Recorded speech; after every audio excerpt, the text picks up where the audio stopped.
cái này còn đi bộ cái này còn dưới nó túi này để nó chiếu còn mờ ai em nó tu mày là gì thì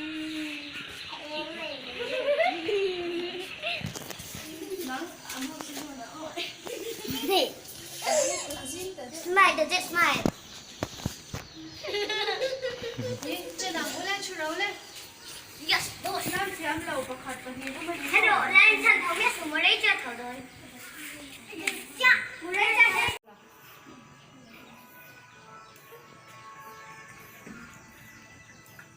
rồi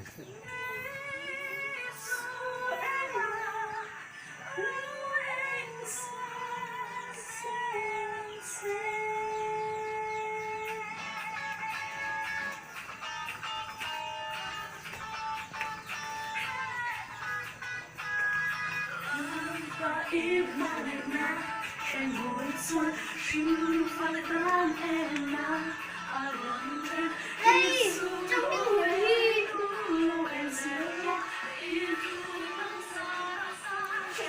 xem tuần hồng kia rồi trong cái việc đọc cân ho ra để làm gì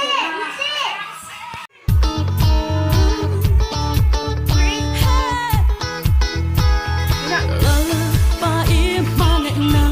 em ngồi chuan string pha tay tan lên